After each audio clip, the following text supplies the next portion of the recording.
Abra sua Bíblia na primeira carta do apóstolo Paulo a Timóteo, capítulo 2. Faremos a leitura dos versículos 8 até o versículo 10. Os versículos 11 a 15 nós ouviremos à noite. 8 a 10 agora, e à noite 11 a 15.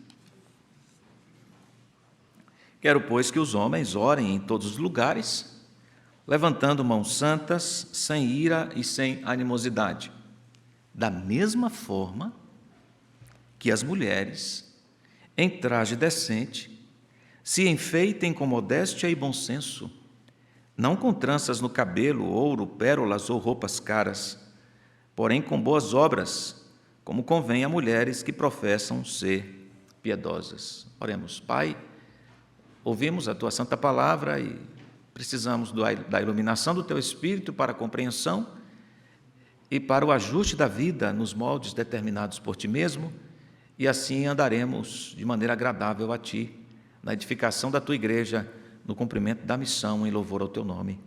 Em nome de Jesus. Amém.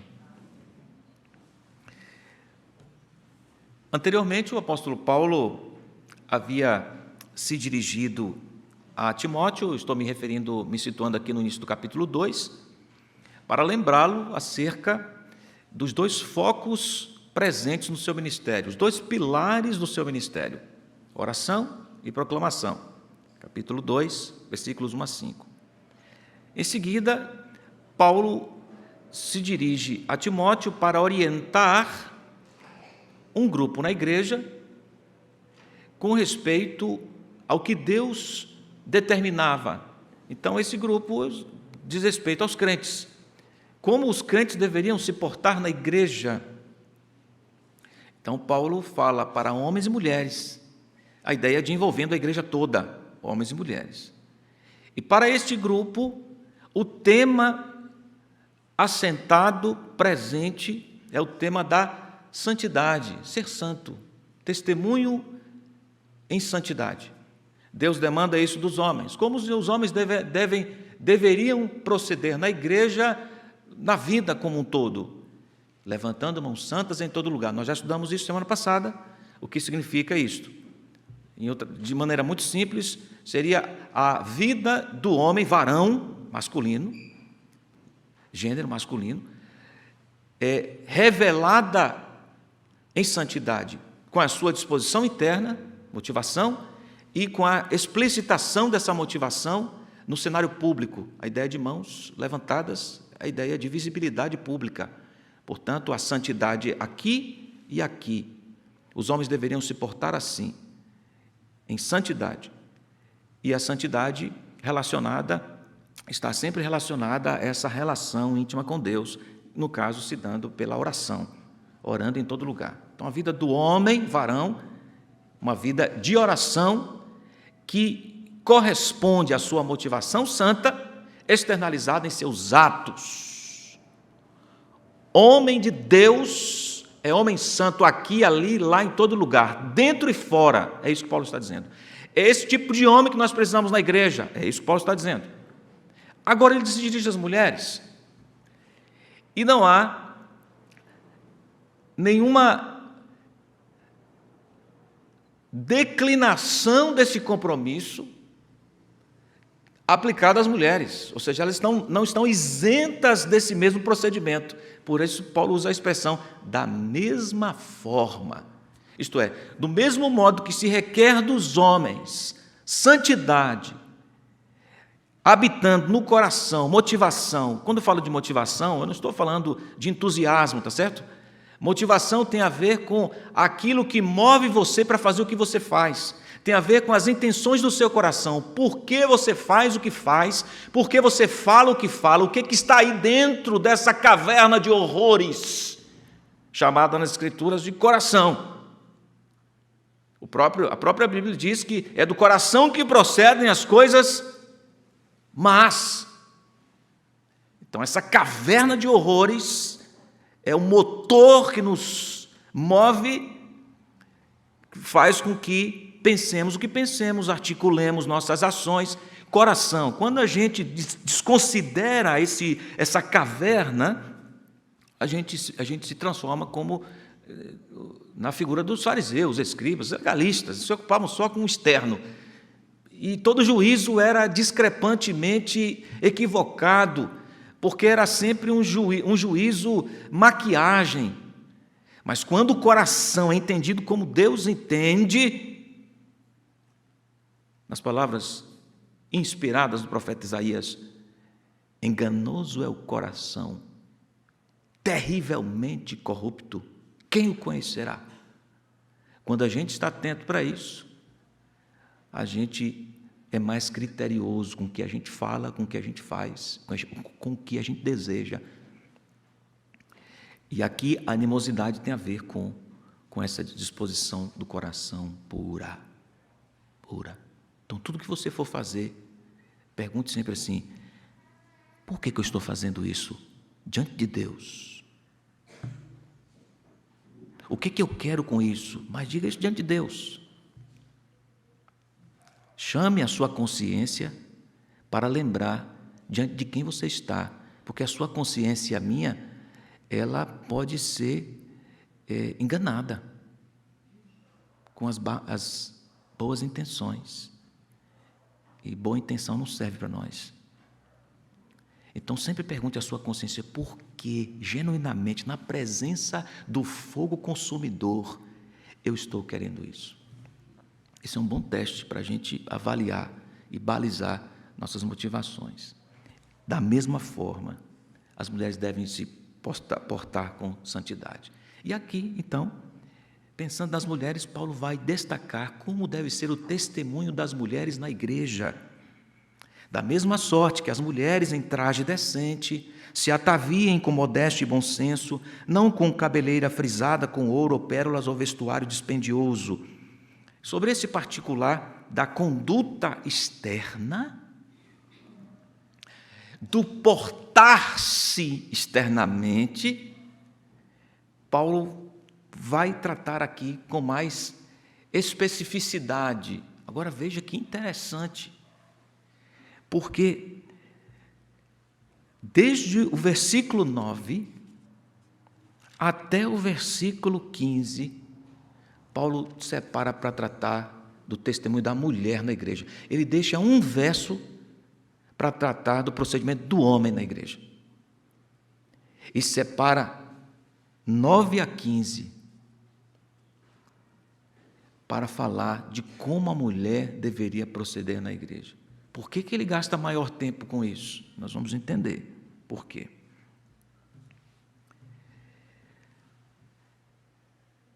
Parece-nos que algumas mulheres na igreja em Éfeso haviam perdido a sensatez no que se referia exatamente à compostura, ao estilo de vida, de autopromoção. Então elas usavam adornos, joias, roupas extravagantes para sinalização de autopromoção. Na minha terra, diria assim, esse aí quer aparecer, não é? Uma criancinha me disse, eu estava no Pará uma vez, aí estava no IBF, uma criancinha disse assim, porque fulano, falando do coleguinha, ela dizia assim, porque ele gosta de se amostrar. Ele gosta de se amostrar. Se amostrar? Como? Se amostrar é que ele queria estar em evidência. Estar em evidência, autopromoção, são todos termos sinônimos para a busca de uma glória que não nos pertence. O desejo por estar em evidência, por estar sob os holofotes, o desejo por cheguei, é sempre contrário ao que Paulo recomenda aqui, modéstia, discrição, porque o centro não somos nós, e aqui está falando para as mulheres, porque as mulheres em Éfeso, com seus trajes exuberantes, exagerados, vinham à igreja para um desfile de moda, a fim de chamarem a atenção para si. E não só isto, não era só uma ação de autopromoção, era também, que por si só já é um problema, mas era também uma ação de tentação, uma ação de provocação ao bom senso, à santidade. Olha, o tema daqui, desde o versículo 8, é a exigência da santidade, não é? O testemunho da santidade. Mas as mulheres de Éfeso estavam vindo à igreja, promovendo a autopromoção, permita-me a redundância, com os seus frisados de cabelo, com suas joias, com seus adornos. Aqui são expressões para dizer que elas queriam atenção e chamavam atenção quando vinham à igreja, desviando o foco, e não somente isto, contrariamente à modéstia e à discrição, elas provocavam a sensualidade pela sua maneira de vestir-se.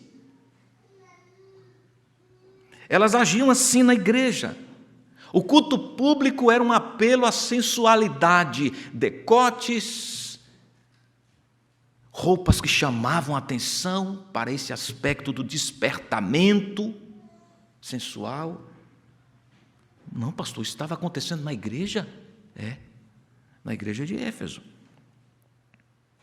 A ostentação de joias, as roupas extravagantes demais, estavam amparadas pela conotação de despertamento da sensualidade, que quebrava o testemunho de santidade, porque quando você leva alguém a pecar,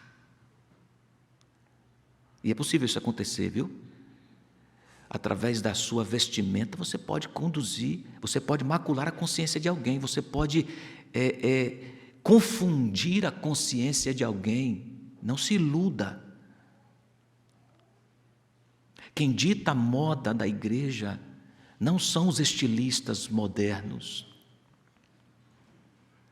Eu tinha uma professora no IBEL, dona Beverly, professora de educação cristã, e ela dizia: o crente não anda na moda, o crente faz a moda.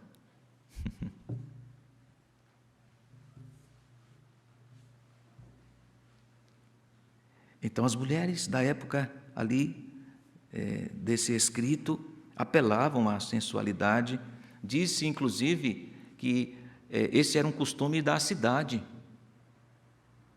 Conta-se que a esposa do imperador Calígula, a Lolia Paulina, tinha um vestido que hoje valeria mais de $1 milhão, fazendo a transposição. Coberto de esmeraldas, pérolas, carregava ainda os recibos de valor para provar quanto o vestido havia lhe custado. E esta parecia ser a tônica da cultura da época, da sociedade em Éfeso, que havia entrado na igreja. Então as mulheres na igreja com vestuários ostentosos, cobertas com joias, estavam atrapalhando o andamento da adoração pública, porque chamavam a atenção para si. Agora veja o que Paulo diz: da mesma forma que as mulheres, em traje decente, se enfeitem com modéstia e bom senso. Paulo não está aqui nem incentivando a vulgaridade, nem incentivando o descaso com o cuidado da aparência. Ele está dizendo: se enfeitem com modéstia, com bom senso. São duas palavras importantes aqui, caríssimas aqui. Modéstia, e a outra palavra, decência, com traje decente. Decente significa algo que é respeitável, algo que é honrável. E quando designado, feito referência à mulher, significa, em outras palavras, em outras passagens bíblicas, modéstia. Decência é equivalente à modéstia, que era o contrário do que se via na igreja: imodéstia, indiscrição. Por isso o apóstolo Paulo estabelece como centro de sua exortação aqui a ordenação de que as mulheres se ataviem, se vistam com modéstia e bom senso, isto é, mantenham a harmonia entre a sua confissão e a sua exposição pública no seu modo de vestir. Modéstia é um dos traços do caráter cristão. É um dos elementos do caráter cristão. Nossas vestes devem fazer a mesma confissão que os nossos lábios fazem. Jesus, eu te amo. Diga, você pode dizer isso com as roupas que você usa? Que você ama Jesus com as roupas que você usa? O que você, quando põe uma roupa, eu estou falando para as mulheres naturalmente agora, porque é o foco aqui. Quando você que é mulher põe uma roupa e se olha no espelho, para quem que você pergunta se está aceitável? Senhor, está de maneira honrosa ao teu nome? Isso não tem a ver ficar coberto da cabeça aos pés de roupa, não estou dizendo isso não. Eu estou chamando a consciência para submeter ao gosto de quem deve ser o alvo da sua admiração. Para quem você se veste? Na nossa leitura reformada, na teologia reformada, compreendendo que toda a vida é para a glória de Deus, você deveria considerar isso para o seu guarda-roupa. Essa roupa, de que maneira essa roupa vai glorificar a Deus? Se ela estimular a sensualidade, de tornar a consciência do meu irmão, porque isso tem a ver com furtar consciência, viu? Quando você, a senhora jovem, usa uma roupa que provoca sensualidade, você está roubando, furtando a consciência do outro. Então, antes de perguntar se a senhora é casada para o seu marido, porque tem marido também que perdeu a consciência, perdeu o sentido, a sensatez, e ficou em algum lugar no motor do carro, ficou em algum lugar do carro, sei lá, no campo de futebol, porque a esposa se veste de uma maneira que alguém diz assim, ele não tem marido não, essa mulher. Como é que o marido deixou a mulher sair desse jeito, mostrando tudo? Não é possível isso, que esse homem não está vendo esse decote dessa mulher. Mas às vezes ele acha bonito para expor para os outros que ele tem uma mulher assim. Perdeu também a consciência do tamanho de um grão de mostarda, ficou em algum lugar. Mas antes de perguntar para o seu marido, santa irmã, pergunte assim, essa maneira, essa roupa que eu vou vestir, esse atavio, esse adereço, glorificará meu Redentor e conduzirá meus irmãos na adoração pública a Deus ou chamará a atenção para mim? Há dois problemas, a autopromoção e o despertamento da sensualidade. Vocês entendem isso? Será que essa mensagem se aplica a nós hoje? Mas era só um problema da igreja de Éfeso, pastor. Será que tem ressonância para os nossos dias? Tem. Tem porque nós caímos numa cilada, assim como os irmãos da igreja em Éfeso. Nós permitimos que as ideologias e as ideias da sociedade sem Deus entrassem na igreja. Então, nosso padrão de exposição é o padrão imposto pelos estilistas, pela moda fora, e nós queremos aqui. Antigamente, quem lançava moda no Brasil eram as novelas. Se alguém aparecesse com um cabelo X, Y, com sei lá o quê, aí no dia seguinte o Brás estava oferecendo a meia bagatela, a roupa da atriz fulana de tal. Não era assim, né? Antigamente você não precisa de novela para isso mais não. Aliás, eu acho que pouca gente assiste novela hoje, enfim. Com o evento da globalização,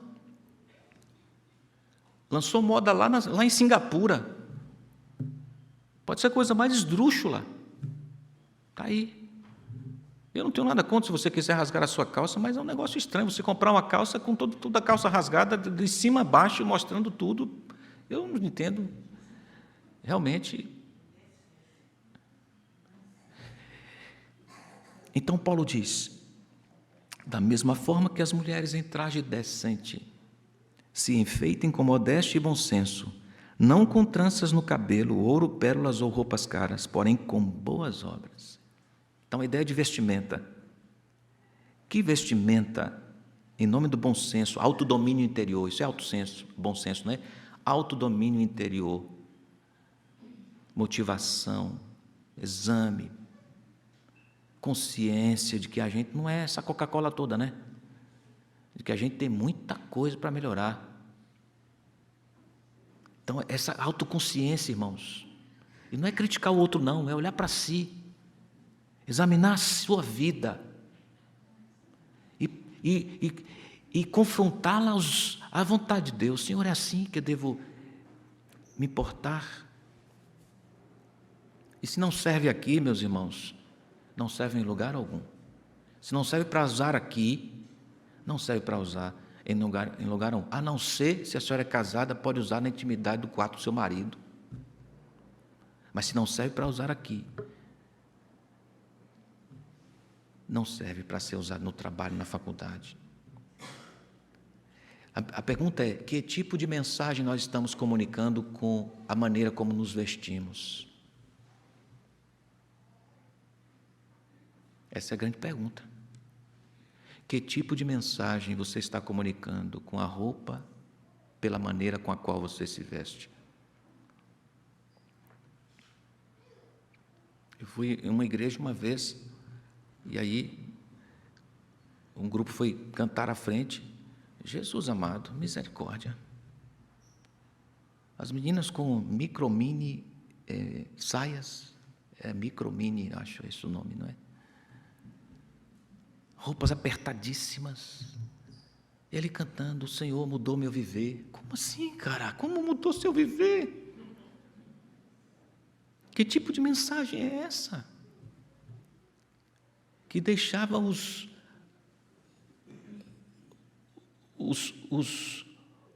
maridos, os visitantes desconcertados. Os visitantes, os homens, ficavam desconcertados. Então, Paulo diz assim: minhas irmãs amadas, Deus chamou vocês para a santidade. Revelem dentro e fora. Particularmente, ele pretende corrigir um problema real que estava acontecendo, que era esta exposição da sensualidade na igreja por meio das vestimentas das mulheres. Mas ele diz: como é que as irmãs deveriam agir então? Se não é dessa forma, como é? Com boas obras. Versículo 10. Como convém a mulheres que professam ser piedosas. Boas obras, é isso que Deus demanda. Santidade revelada no mostrar, no vestir. Santidade revelada no agir. Repita comigo isso. Devo revelar.